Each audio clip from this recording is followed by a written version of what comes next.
नमस्कार। मैं अब फिर आपसे चर्चाएं जो शुरू करूंगा वो राजनीतिक व्यवस्था के ऊपर करूंगा। इसे जो पीछे हमने चर्चाएं जब बंद की थी और मैंने आपको जब हाथ जोड़ दिए थे आपके सामने, तब मैंने मुद्दे को बंद किया था। राजनीतिक व्यवस्था की मैं आपको विशेषताएं बता रहा था और मैंने आपको यह बताया था कि राजनीतिक व्यवस्था अंतःक्रियाओं का एक समुच्चय है। ये प्राकृतिक व्यवस्था से मिलती जुलती होती है। प्राकृतिक व्यवस्था में भी बहुत सारे अंग होते हैं जो आपस में अंतःक्रिया करते हैं, वैसे ही राजनीतिक व्यवस्था में बहुत सारे अंग होते हैं जो आपस में, तो हमने दोनों की समानता देखी। फिर तीसरा हमने ये देखा कि राजनीतिक व्यवस्था एक खुली व्यवस्था होती है, बंद नहीं होती। फिर हमने कहा कि खुली क्यों होती है, तो हमने कहा कि ये अपने सामाजिक पर्यावरण से प्रभावित होती है। आपकी संस्कृति, शिक्षा, धर्म कैसा है, राजनीति उससे प्रभावित होगी तो खुली होती है। बंद चीजें प्रभावित नहीं होती। प्रभावित कौन सी होती है? जो खुली होती है। फिर मैंने कहा कि राजनीतिक व्यवस्था रुकी हुई नहीं होती बल्कि गत्यात्मक होती है, इसमें परिवर्तन होते रहते हैं, डायनामिक्स होती है, ये अपने रूप परिवर्तित करती रहती है। अब हम देखेंगे कि रूप परिवर्तित कैसे करती है। अब मुद्दा तो बहस का ये है कि कितना रूप परिवर्तित कर लेती है। तो क्या ये बिल्कुल रेडिकल चेंज आ जाते हैं क्या इसमें, या ये कुछ छोटे मोटे परिवर्तन करती है? ऐसी कुछ चर्चाएं करेंगे अपन। तो फिर हम कुछ और विशेषताएं देखते हैं। तो डेविड रिचर्डसन जैसे लोग कहते हैं कि प्रत्येक जो राजनीतिक व्यवस्था है उसमें अडेप्टेशन पाया जाता है।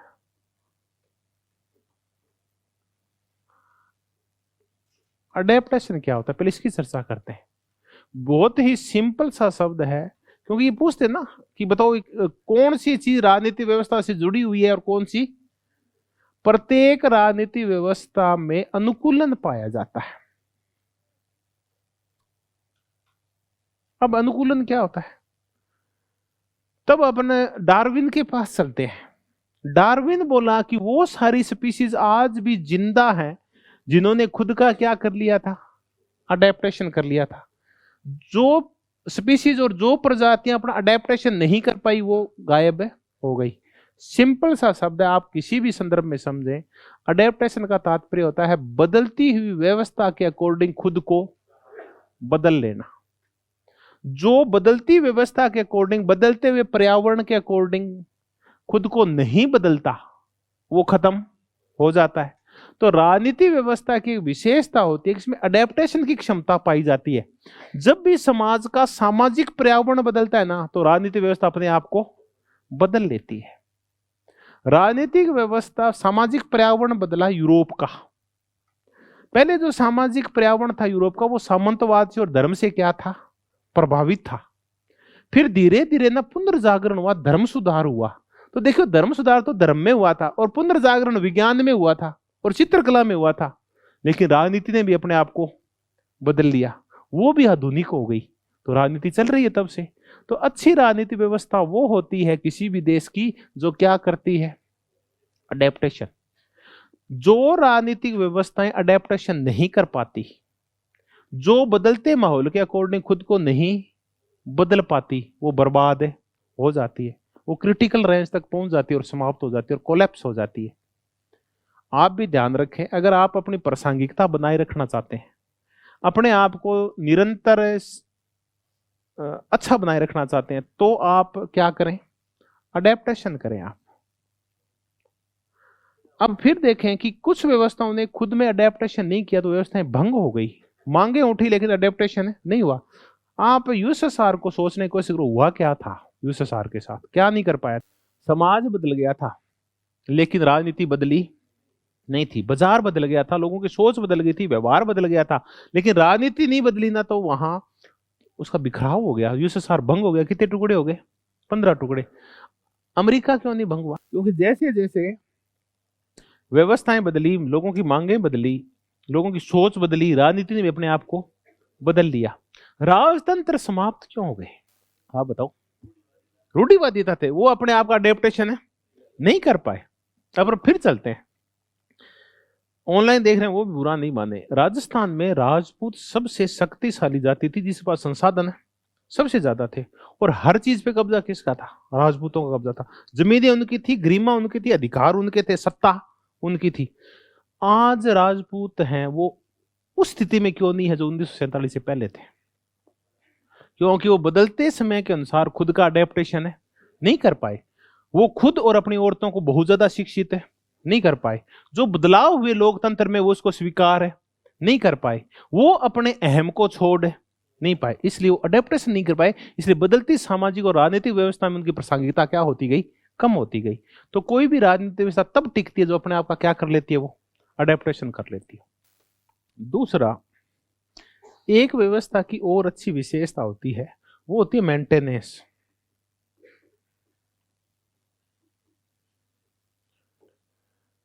अब मेंटेनेंस के अपना ना कोई हिंदी करने की कोशिश नहीं करेंगे। दो तरीके हैं, एक कार्ल मार्क्स बता के गया, एक डेविड ह्यूस्टन बता के गया। कार्ल मार्क्स बोला कि मेंटेनेंस से काम नहीं चलेगा, व्यवस्था को पूरी क्या कर दो, भंग कर दो और नई व्यवस्था खड़ी करो। डेविड ह्यूस्टन ने कहा नहीं, अच्छी व्यवस्था में कभी भी रेडिकल चेंज नहीं होते, बल्कि उसमें क्या किया जाता है?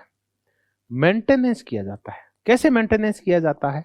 आपके पास दो तरीके हैं। अगर आपकी गाड़ी खराब हो गई है, तो गाड़ी में कोई गड़बड़ आ रही है, तो एक तो उसको आप बदल दो, उसको नई गाड़ी ले आओ। और दूसरा, उसको क्या करो, आप मिस्त्री के पास ले जाओ, छोटी मोटी डेंटिंग पेंटिंग और इंजन चेक और ऑयल चेंज करा लो। आप उसका क्या करवा लो? मेंटेनेंस करवा लो। अब ये क्या गारंटी की गाड़ी नहीं आएगी वो बिल्कुल सेट होगी, वो फिर बदलनी पड़ेगी? तो ऐसे तो रेडिकल चेंज हो नहीं सकते। तो इसलिए एक अच्छी व्यवस्था वो होती है जो अपने आप में क्या करती रहती है? मेंटेनेंस करती रहती है। जैसे जैसे लोगों की क्या बदलती है? मांगे बदलती है, ये नई संरचनाएं खड़ी कर देती है। अगर नई संरचनाएं नहीं खड़ी करती तो ये पुरानी संरचनाओं में कुछ नवीन परिवर्तन कर देती है। अब देखें कि भारतीय राजनीति व्यवस्था खुद क्या मेंटेनेंस कर पा रही है या नहीं कर पा रही है? कर पा रही है। थोड़ी चर्चा करते हैं किस रूप में। अब दो तीन उदाहरणों से समझने की कोशिश करते हैं, बी पॉजिटिव करके करते हैं। मेंटेनेंस कर पा रही है नहीं कर पा रही? जब देश आजाद हुआ तो सब लोगों को यह लगा कि अब अंग्रेज चले गए, देश किसका है? अपना है। अब लोकतंत्र आ गया, गणतंत्र आ गया। इसकी सामान्य परिभाषा ये समझी सब लोगों ने कि अब ये सब कुछ किसका है? हमारा है। हम ही नेता है, हम ही सब कुछ डिसाइड करेंगे, जो निर्णय करेंगे हम करेंगे, जो कानून बनाएंगे वो हम बनाएंगे।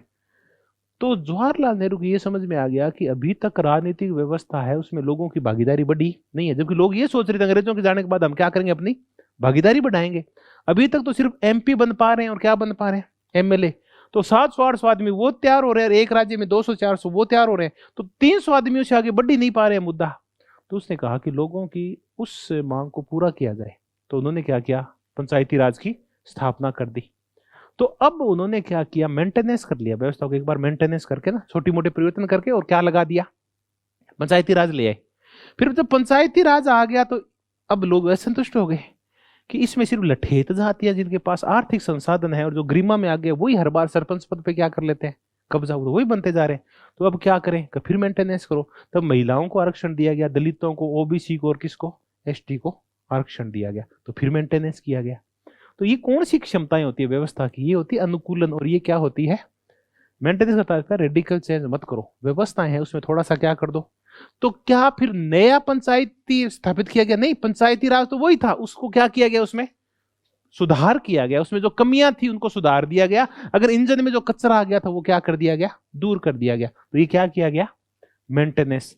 अडेप्टेशन होता है कि माहौल बदल गया तो आप भी उसके अकॉर्डिंग बदल जाओ। कांग्रेस के साथ दिक्कत क्या हुई? कांग्रेस शासन से बाहर क्यों हुई? क्योंकि वो हिंदुत्व की लहर को पहचान नहीं पाई।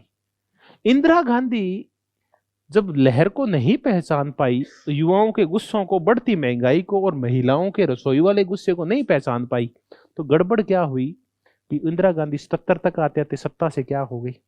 बाहर हो गई। अपने आप को बदलती मांगों के अकॉर्डिंग वो उसकी सरकार क्या नहीं कर पाई? वो संतुष्ट नहीं कर पाई युवाओं को, महिलाओं को, और किसानों को, और बेरोजगारों को, और जो महंगाई से त्रस्त थे उन गरीबों को। इसलिए क्या हुआ? कोलैप्स हो गई उसकी सरकार, और फिर नई सरकार आई एक। तो कोई चीज तब तक चलती है जब वो क्या कर लेती है, तो एक अच्छी व्यवस्था बदलते माहौल के अनुसार खुद को बदल लेती है। वो कभी भी रेडिकल चेंज नहीं करती, बल्कि वो छोटे छोटे परिवर्तन करके व्यवस्था को बनाए रखती है। वो कभी भी रेडिकल चेंज करके छलांग नहीं लगाती, बल्कि गत्यात्मकता रखती है, धीरे धीरे धीमे परिवर्तन करती रहती है। और कभी भी बहुत भारी मात्रा में नवीन संरचनाएं नहीं खड़ा करती, बल्कि पुरानी संरचनाओं में छोटे मोटे क्या करती रहती है, लोगों को हिस्सा देती रहती है। लोकतंत्र आया, लोकतंत्र शुरुआत में कुछ लोगों के लिए था, फिर वो मजदूरों के लिए आया, फिर वो महिलाओं के लिए आया। तो धीरे धीरे क्या किया गया, उसमें परिवर्तन, रेडिकल चेंज नहीं हुआ था एकदम कभी भी। तो ये है कि अच्छी व्यवस्था अडेप्टेशन करती है, अच्छी व्यवस्था मेंटेनेंस। अब ये बड़ी एक जोरदार बात बोलता है कि हर एक व्यवस्था में एक चीज होती है, वो क्या होती है, प्रेशर। अब ये विशेषताएं हैं, प्रेशर आते हैं। हर एक व्यवस्था में मांगे उठती है। ये मांगे क्या करती है, व्यवस्था के ऊपर प्रेशर लाती है, पूरी राजनीतिक व्यवस्था के ऊपर, सरकार के ऊपर और अन्य अंगों पर प्रेशर लाती है ये। तो राजनीतिक व्यवस्था प्रेशर में आके और भंग सी होने लगती है प्रेशर की वजह से। जब जनता की भांति भांति की मांगे उठेगी तो राजनीतिक व्यवस्था क्या आ जाती है, उसके ऊपर कहा जाता है कि बता तू ये मांगों को पूरा करके दिखा। तो समय समय के ऊपर राजनीतिक व्यवस्था के सामने चुनौतियां आती है। राजनीतिक व्यवस्था के सामने क्या आते हैं, भांति भांति के प्रेशर आते हैं, और ये लगातार आते रहते हैं। थोड़े समय पहले ही मोदी से एक प्रेशर हटा है, कौन सा, चीन वाला। वो प्रेशर हटा तो किसानों का प्रेशर आ गया, अब वो हटेगा तो बेरोजगारी का प्रेशर आ जाएगा, वो हटेगा तो कोई चुनाव का प्रेशर आ जाएगा। तो राजनीतिक व्यवस्था के सामने प्रेशर, दबाव आते रहते हैं। दबाव पैदा कौन करती है, भांति भांति की मांगे। अभी यूपी चुनाव में और हिंदुत्ववादियों का और सोशल इंजीनियरिंग का दबाव है मोदी के ऊपर, वो प्रेशर है। अब अच्छी व्यवस्था वो होती है कि देखो प्रेशर तो आएंगे, प्रेशर आएंगे, वो आपकी कैपेसिटी चेक करेंगे। इंदिरा गांधी के सामने प्रेशर आए तो उसने इंदिरा गांधी की सरकार की कैपेसिटी चेक की, तो इंदिरा गांधी उस प्रेशर को झेल नहीं पाई, तो उसने लोकतंत्र को भंग कर दिया। और हमने देखा परिणाम क्या निकला कि 2 साल बाद उसकी सरकार नहीं बची। अब चलते हैं कि अच्छी व्यवस्था वो होती है, देखो प्रेशर तो आएंगे, जो अपना क्या बनाए रखती है, सातत्य। सातत्य को कहते हैं परसिस्टेंस। परसिस्टेंस होते हैं जो अपने आप को दृढ़ता पूर्वक, अटलता पूर्वक बनाए रखते हैं। प्रेशर आया यूएसएसआर के सामने 85 से लेकर 90 तक, रोटी का प्रेशर आया, खुलेपन का प्रेशर आया, लोकतांत्रिक भागीदारी का प्रेशर आया। गोरवा से वो देव नहीं पाया तो यूएसएसआर की व्यवस्था क्या हो गई, कोलैप्स हो गई, उसकी दक्षता को चुनौती मिली। ऐसे ही बहुत सारी चुनौतियां अमेरिका के सामने आई, ऐसे वे तो ने भांति भांति की चुनौतियां पेश की।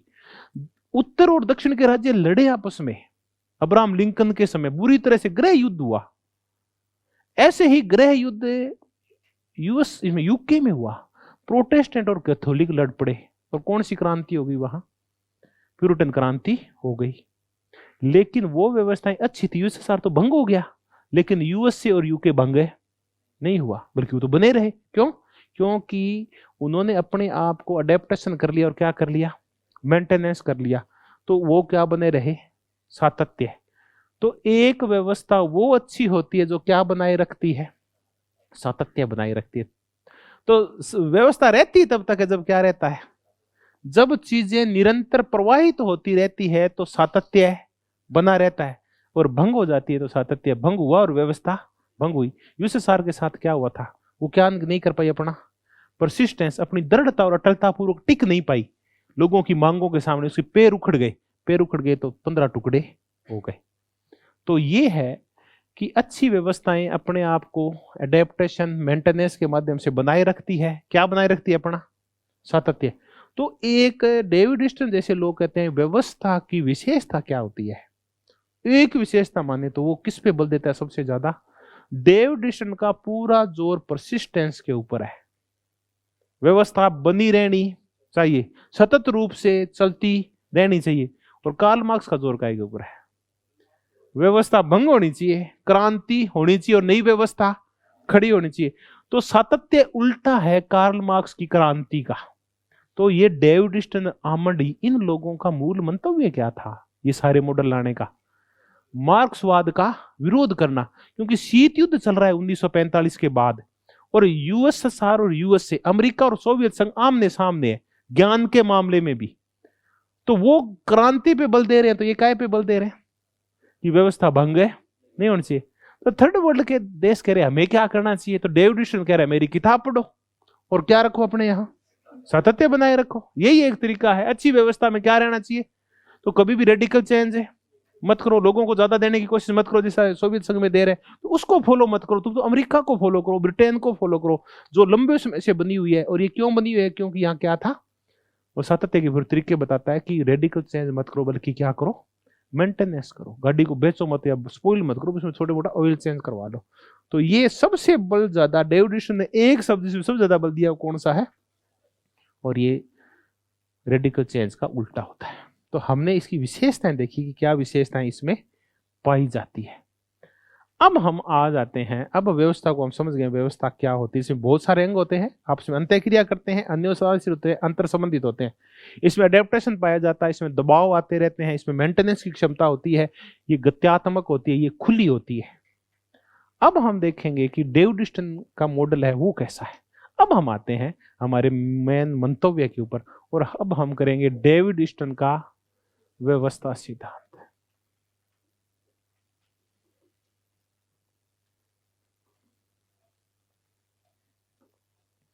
अब मैंने आपको व्यवस्था सिद्धांत 3 प्रकार के सिद्धांतकार बताए हैं। एक तो इनपुट आउटपुट मॉडल बताया व्यवस्था डेविड ईस्टन का, स्ट्रक्चरल फंक्शनल बताया, और एक्सचेंज मॉडल बताया मिचेल्स का। तो फिर वो नाम क्यों लिखा था, वो तो सिर्फ नाम इसलिए लिखा था कि ये दो अलग अलग है, इनको पहचानना आप सीख जाओ। अल्पतंत्र के लो नियम का इससे कोई मतलब है, वो तो अभिजन सिद्धांत है, व्यवस्था सिद्धांत है, वो तो तुलना के लिए था, वहां उस आदमी की नाम की स्पेलिंग की पहचान के लिए। व्यवस्था सिद्धांत 3 नाम है इसके, इनपुट आउटपुट मॉडल, एक नाम है इसका फ्लो मॉडल, और एक नाम है इसका ब्लैक बॉक्स मॉडल। ये 3 नाम अभी हम देख लेंगे थोड़े से समय में, इनके तात्पर्य क्या है, input output model, flow model और ब्लैक बॉक्स मॉडल। पहले मैं ये समझा देता हूं कि ब्लैक बॉक्स मॉडल क्या होता है। एक होता है व्हाइट बॉक्स और एक होता है ब्लैक बॉक्स। व्हाइट बॉक्स वो होता है जिसमें सारी चीजें दिखाई देती रहती है, और अगर बॉक्स ब्लैक हो गया तो उसमें कुछ भी दिखाई नहीं देगा। तो आप ऐसा ही समझे, व्हाइट बॉक्स में चीजें दिखाई देती है और ब्लैक बॉक्स में चीजें दिखाई नहीं देती। जब किसी भी राजनीतिक व्यवस्था में भांति भांति की अंत्य क्रियाएं होती है, भांति भांति के अंतर संबंध स्थापित होते हैं और दिखाई दे रहे हो, तो कौन सा बॉक्स है, व्हाइट बॉक्स।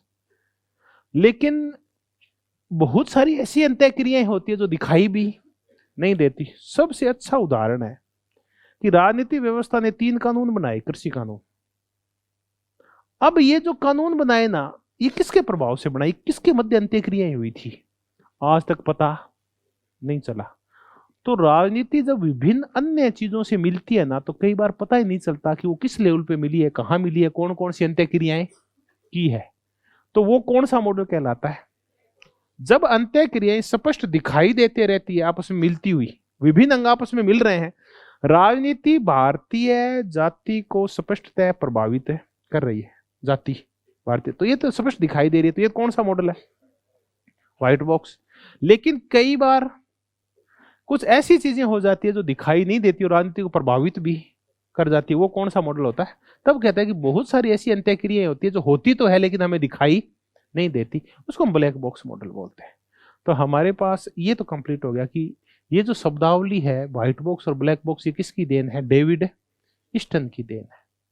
अब इस फ्लो मॉडल और इनपुट आउट मॉडल को हम आगे समझते हैं। अभी अब तक हमने इसके मॉडल के 3 नाम देखे, इनपुट आउटपुट, फ्लो मॉडल और black box model.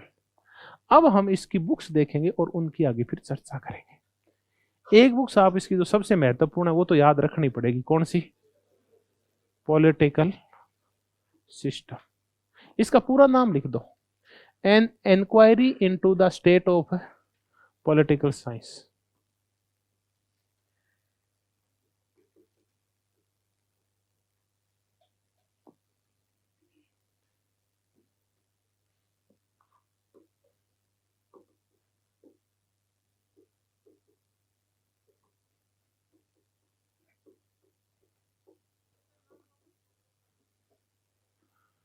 Political system, an inquiry into the state of political science। आप इंक्वायरी कर रहे हैं काय की, स्टेट की, काय में, पॉलिटिकल साइंस से। किस नाम से कर रहे हैं? पॉलिटिकल सिस्टम के नाम से।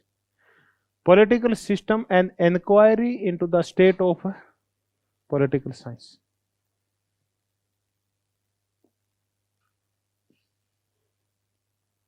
ये पॉलिटिकल साइंस में स्टेट क्या है, इसकी इंक्वायरी करेंगे अपन किस नाम से? पॉलिटिकल सिस्टम के नाम से। इस पुस्तक में इन्होंने बहुत सारी व्यवस्थाओं के और संरचनाओं के क्या दिए हैं? उदाहरण दिए। एक इनकी पुस्तक और है जो 1965 में आई थी, वो 1956 लिखा, उसको सही कर लेना आप। ए फ्रेमवर्क, आज की अभी थोड़ी देर में इसी की चर्चा करेंगे।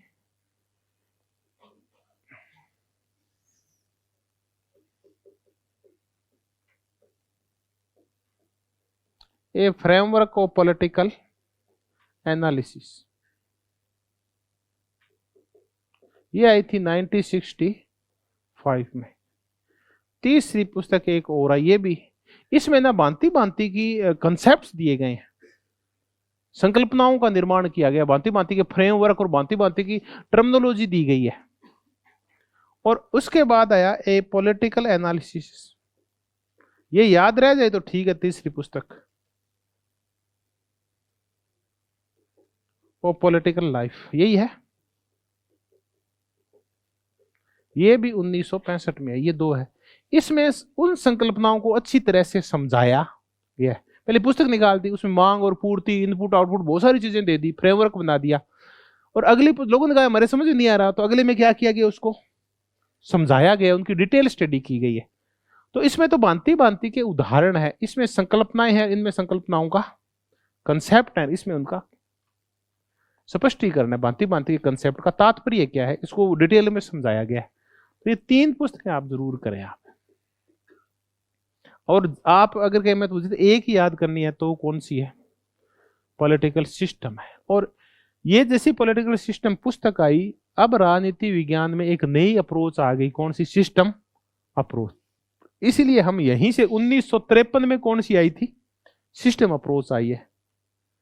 अब कई बार आपको जब ये कहना होता है कि आप इन उपागमों को सीरीज में लगाओ, तो मैंने आपको एक उपागम करवाया था, तार्किक चयन उपागम, याद आ रहा है क्या? रैशनल चॉइस थ्योरी करवाई थी। ये ना इसके बाद आई है, वो तो 1965-66 के आसपास है, उसके बाद आई है। तो वो कई बार उपागम जब लाइन में लगाने होते हैं, तो आप इनका याद रखो। ये कब आ गया था? 1953 में आ गया था, उसके बाद और डेवलप होता गया। वो 1965 के बाद आया। तो पहले तो कई बार ऐसे लगाना होता है, तो व्यवहारवाद पहले है, व्यवस्थावाद। तो कई बार उपागम जब सेट करने होते हैं, तो आप इनकी याद रखो, ये यहां से पैदा हुआ। तो इस पुस्तक ने पैदा किया किसको? सिस्टम थ्योरी को। पॉलिटिकल सिस्टम इसकी पुस्तक का नाम ही है। अब इसमें बना हुआ एक फ्रेमवर्क। कौन सी पुस्तक में? पुस्तक नंबर 2 में बना हुआ है। तो मैं आपको फ्रेमवर्क बताता हूं। इसमें एक फ्रेम बना हुआ है काय का? पॉलिटिकल सिस्टम का। बड़ा ही मजेदार फ्रेम है। अपन इंग्लिश में कर लेते हैं कुछ शब्द कि पॉलिटिकल सिस्टम में एक जो संकल्पना होती है वो डिमांड होती है, मांग है। अब इस सबको समझेंगे डिटेल में, मांग क्या होती है, ऐसे क्वेश्चन आते हैं।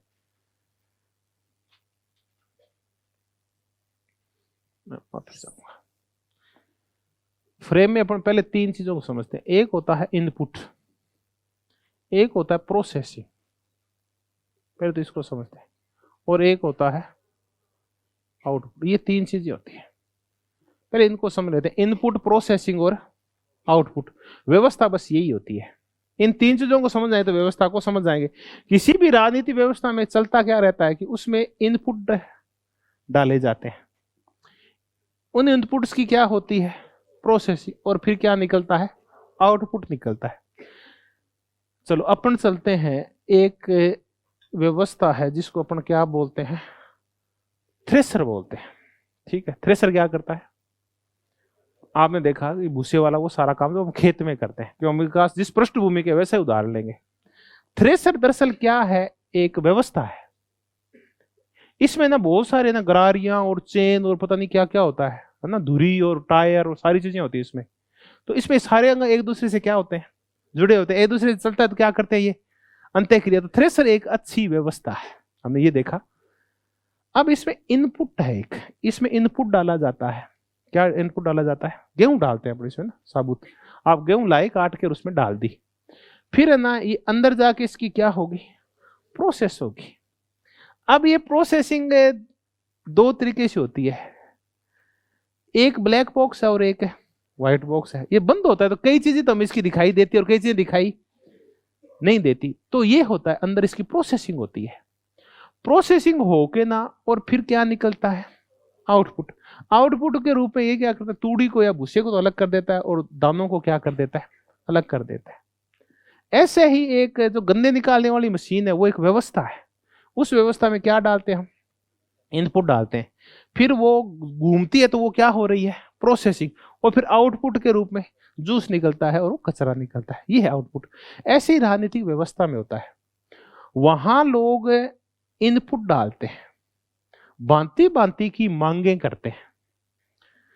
सरकारी व्यवस्था में जाके और इन मांगों की क्या होती है प्रोसेसिंग होती है, फाइलें चलती है इन मांगों के ऊपर, और फिर सरकार कोई काम करती है तो वो क्या है आउटपुट है। अभी देखें, अभी है ना आप इनपुट डाल रहे हो, कल जो अपनी एक बहस हुई थी कि संस्थागत स्तर के ऊपर जो भर्तियों में भ्रष्टाचार का मुद्दा उठ रहा है, अब आप जाखड़ के रूप में इन सब के रूप में आप क्या डाल रहे हैं एक इनपुट डाला जा रहा है, एक मांग खड़ी की जा रही है कि इस भ्रष्टाचार को रोका जाए। अब वहां जाके ना सरकारी लेवल के ऊपर भांति भांति की व्यवस्थाएं, भांति भांति के मंत्री और भांति भांति के विभाग है ना, इसको क्या लाएंगे इसको प्रोसेसिंग करेंगे, आरपीसी प्रोसेसिंग करेगी, ये जो अधीनस्थ बोर्ड है इसमें प्रोसेसिंग चलेगी, मुख्यमंत्री के लेवल के ऊपर इस पे काम होगा, ये जो गृह मंत्रालय वाला है, ये एसओजी है, ये सारे मिलकर इस पे क्या क्या करेंगे इसको प्रोसेसिंग में लाएंगे। फिर क्या निकलेगा एक आउटपुट निकलेगा। आउटपुट में तो या तो ये कह दिया जाएगा कि जो ऐसा करेगा उसको आज के बाद मृत्युदंड मिलेगा, या कह देगा चलो ठीक है यार कोई दिक्कत नहीं है चलने दो, कोई एक आउटपुट निकलेगा। आउटपुट के रूप में कानून बाहर आता है या नीतियां बाहर आती है, तो ये होता है आउटपुट। तो व्यवस्था यही होती है कि इसमें इनपुट डाला जाता है, फिर वो प्रोसेसिंग होती है, फिर आउटपुट निकलता है, ये एक सीरीज बनती है। अब देखो व्यवस्था तब तक ही बनी रहती है जब तक इनपुट प्रोसेसिंग आउटपुट, तो कोई भी व्यवस्था तभी तक रहती है जब उसमें क्या बना रहता है फ्लो बना रहता है। आपने इनपुट डाला, एक मांग खड़ी की, 1973 से मांगे उठने शुरू हो गई थी जब अरब युद्ध हुआ, इजराइल और अरबों का युद्ध हुआ, तेल के भाव बढ़ गए, अरबों ने तेल रोक लिया, तेल के भाव बढ़ते हर चीज क्या हो गई महंगी। तो बेरोजगार जो पढ़ा करते थे उनके यहाँ ये जो मिट्टी का तेल था जिससे वो स्टोव चलाया करते थे वो महंगा हो गया। घर वालों से कहा एक्स्ट्रा पैसा दो, घर वाले कहते इतना ही है, आगे महंगाई है, हम भी परेशान हो रखे, इतना ही पैसा मिलेगा। तो उन्होंने जब भूखे मरने लगे तो उन्होंने हड़ताल कर दी कि इसके केरोसिन के भाव क्या किए जाए, कम किए जाए। क्या खड़ी कर दी एक मांग, ये मांग आगे जाके और सेंट्रल लेवल के ऊपर पहुंच गई और ये अन्य और मांगों को अपने साथ ले गई। इंदिरा गांधी ने कहा ऐसा कुछ भी नहीं होगा, तो आउटपुट के रूप में कुछ निकला नहीं, उसने कान ही नहीं धरा, उसने तो ये कह दिया जेपी जैसे लोगों को पकड़ो और कहां डाल दो, जेल में डाल दो। तो जब ऐसा नेगेटिव आउटपुट निकला तो फिर हमने देखा कि व्यवस्थाएं क्या हो गई, यहाँ क्रैश हो गई। तो व्यवस्था क्रैश तब होती है जब इनमें से कोई एक चीज रुक जाती है, या तो इनपुट रुक जाते हैं। इनपुट रुक जाते हैं ना, इसका मतलब मांगे नहीं उठ रही ना, इसका मतलब समाज में कोई अंदर खदबदा रहा है जो बाहर निकले नहीं रहा है, और निकलेगा तब लावा बनेगा। तो लोग एक बार चुप हो जाते हैं, कोई मांग खड़ी नहीं करते, एकदम देखेंगे तो वो सब क्रांतियां हो जाती है जब इनपुट नहीं उठते। तब सरकार को सचेत होना चाहिए कि लोग कर क्या रहे हैं अंदर ही अंदर। अगर आपने इनपुट डाल दिया और क्या नहीं हुई, प्रोसेसिंग नहीं हुई, तो लोग ऐसे ध्यान नहीं दे रहे, तो लोग क्रांति कर देते हैं। इनपुट हुआ, प्रोसेसिंग हुई, लेकिन आउटपुट कुछ भी, सरकार कह रही मैं कर रही हूं कर रही हूं कर रही हूं, और कुछ किया है ही नहीं। जैसे साहब तारीख पे तारीख दे रहे हैं, आउटपुट निकल रहे हैं, तो भी क्या हो जाती है, क्रांति। ये सारे काम होते तो भंग क्या हो जाता है, फ्लो भंग हो जाता है। और फ्लो भंग होते ही अब नहीं पता है कि अपना खून का फ्लो अगर रुक गया, अगर अपना सांस का फ्लो रुक गया, तो हमारी शारीरिक व्यवस्था भंग हो जाती है। तो राजनीतिक व्यवस्था, कोई भी व्यवस्था, राजनीतिक व्यवस्था भी तभी बनी रहती है जो उसमें क्या बना रहता है, फ्लो बना रहता है। फ्लो, इनपुट, प्रोसेसिंग, आउटपुट, ये फ्लो बना रहना चाहिए। तो इसका नाम क्या है, फ्लो मॉडल। इसका नाम क्या, इनपुट है, आउटपुट। और व्यवस्था में बहुत सारा जो प्रोसेसिंग होता है, वो फाइलें होती है, एक दूसरे को प्रभावित करने के जो तरीके होते हैं वो अपने को दिखाई भी कई बार नहीं देते। तो कौन सा मॉडल है, ब्लैक बॉक्स मॉडल है। तो आप तीनों नाम देंगे, flow model, black box model, input है, आउटपुट मॉडल। अब हम आसानी से समझ सकते हैं कि हमारे पास अब 3 प्रकार की संकल्पनाएं हैं और इसका हम फ्रेम बनाएंगे अब इसका। तो कौन सी किताब के माध्यम से, 2 नंबर पुस्तक के माध्यम से अब हम फ्रेम बनाते हैं। तो देखिए, एक क्या डाला जाता है, इनपुट डाला जाता है। इस इनपुट से 2 चीजें संबंधित होती है। इनपुट में मांग आती है, मांग को आप क्या बोलते हैं, डिमांड बोलते हैं।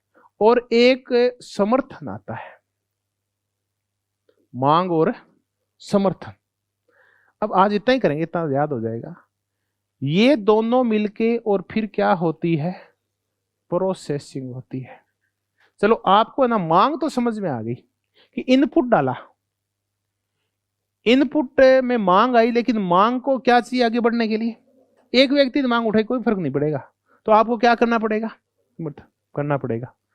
ये दोनों आगे जाके क्या होती है, प्रोसेसिंग होती है।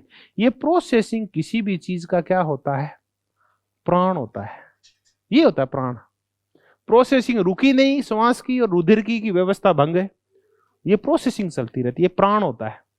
फिर जब प्रोसेसिंग होती है, तो प्रोसेसिंग होने के बाद बाहर क्या निकलते हैं बताओ, निर्णय निकलते हैं बाहर, नीतियां निकलती है। और ये नीतियां और निर्णय क्या होते हैं बताओ, आउटपुट होते हैं। तो ये हुई इनपुट, प्रोसेसिंग और माफी चाहूंगा आउटपुट। और आउटपुट में क्या निकली, नीतियां और निर्णय निकले, ये निर्णय निकले। अब इनपुट निकला और इनपुट से क्या निकला, फिर आउटपुट। आउटपुट निकला ना, तो नीतियां, निर्णय और कानून निकले। कानून निकले तो लोगों के पास पहुंचे। पहले तो ये पहुंचे, इनपुट पहुंचा कि किसान है ना ये तंग हो रहे हैं, तो ये प्रोसेसिंग होके और फिर ये सरकार तक बातें पहुंची। किसकी बातें, किसानों की क्या पहुंची, वहां तक मांगे पहुंची, मांगे पहुंची। फिर सरकार ने कहा कि कोई दिक्कत नहीं है, बहुत ही अच्छे कानून है, कोई प्रभाव है नहीं पड़ रहा है। तो उसने आउटपुट दिया कि मैं बात नहीं मानूंगी। जब उसने कहा मैं बात नहीं मानूंगी, तो ये बात वापस किस तक पहुंची, किसानों तक पहुंची। किसानों का नहीं मान रही तो हम करेंगे कल से हड़ताल, सरकार तक पहुंची। सरकार बोली कि मैं, तुम कुछ भी कर लो, मैं बात है। तो ये बोले कि हम क्या रोक लेंगे, हाईवे रोक लेंगे। तो इनपुट अपनी बातें आउटपुट निकालने वाले तक और यहां तक ही आपस में जुड़े हुए हैं, इसको फीडबैक बोलते हैं। ये फ्लो बनाए रखने की जरूरी है, क्या चीज, फीडबैक। गड़बड़ तब होती है जब फीडबैक नहीं मिलता या फीडबैक गलत मिलता है। बहुत सारे नेता, बहुत सारे शिक्षक फेल क्यों हो जाते हैं, क्योंकि मैंने आपके क्या डाला, आउटपुट निकाला। मैंने आपको पढ़ाया तो पढ़ाना आउटपुट है। आपने फिर कहा कि गुरुजी फीडबैक दिया कि बहुत ही अच्छा पढ़ा रहे हो, पंपिंग कर दी ना। अब पंपिंग करते ही गुरुजी क्या करेंगे, ढीले हो जाएंगे और गुरुजी फेल हो जाएंगे, क्योंकि फीडबैक क्या मिला था। तो फीडबैक है ना, ये इनपुट और आउटपुट को जोड़ता है। जो भी कानून और नीतियां बनती है वो जनता तक पहुंचती है, जनता उसका क्या देती है, फीडबैक देती है। अब देखो, आपके पास फोन आया, फोन आया, जैसे मेरी आपकी माँ के पास फोन आया आपके बहन के ससुराल से, बहन को के बाई की सासू सालती रही, हाँ थे विश्वास कौन करो, बहुत खड़ी पड़ेगी ओ रे सगी, अंदर ही अंदर राजी हो रही है। तो ओरे सगी उसने क्या दिया है, फीडबैक दिया है कि मुझे बहुत ज्यादा दुख हुआ है ना। तो ये होता है फीडबैक। नीतियों और निर्णयों के बारे में आप क्या सोचते हैं? तो अगर या तो आप कहते हैं जिंदाबाद जिंदाबाद, जब तक सूरज चांद रहेगा, मोदी इन 3 कानूनों के लिए तेरा, ये कैसा फीडबैक है? ये पॉजिटिव फीडबैक है। हाँ, अब ये जब आप ये कह देते हैं नहीं नहीं ये कब्र कल नहीं आज ही खुदेगी, इसकी फलां की खुदेगी, तब इसका मतलब फीडबैक क्या है? नेगेटिव है। तो जो आउटपुट निकलता है उसके बारे में क्या आता है फिर? जनता का फीडबैक आता है। जब फीडबैक आता है ना, तो ये फिर सरकार सचेत हो जाती है और नया आउटपुट निकालने की कोशिश करती है। तो ये फीडबैक जोड़ता है किसको? इनपुट को और आउटपुट को। फीडबैक होता है कि सरकार ने जो निर्णय लिए हैं जनता के ऊपर उसका प्रभाव है क्या पड़ा है। अब ये तो वो चीजें हैं जो इन सबको, एक चीज है जो चारों तरफ से घेरे घेरे रखती है, और वो क्या होता है? पर्यावरण। हम सबको चारों तरफ से किसने घेर रखा है? वैसे ही सामाजिक व्यवस्था का पर्यावरण मांगों को भी प्रभावित करता है और समर्थन को भी। आप अमेरिका में जाएंगे, नीदरलैंड में जाएंगे, स्कैंडिनेवियन कंट्रीज में जाएंगे, तो वहां अजीब प्रकार की मांगे उठ रही है। वहां औरतें कह रही है कि हम जो दूसरी औरत से शादी कर रहे हैं, तो हम जो सैरोगेट मदर या दूसरों से जो लेंगे, बच्चे उधार गोद लेंगे, उन बच्चों में से हम में से एक औरत का बाप मानना पड़ेगा और एक दूसरी को मां मानना पड़ेगा। भारत में ऐसा कोई संकट है नहीं है, तो यहां तो ऐसी मांगे नहीं उठती। तो मांगे काहे से उठती है? जिस देश का सामाजिक पर्यावरण वैसा होता है, मांगे भी वैसी उठती है। और मांगे उठ भी गई, मान लेते हैं यहाँ गे और लेस्बियन की आपसी शादी की मांगे उठ गई, तो क्या उसको समर्थन मिल जाएगा क्या? नहीं। तो मांगे, समर्थन और आउटपुट भी किससे प्रभावित होता है? प्रोसेसिंग भी किससे प्रभावित होती है? पर्यावरण से।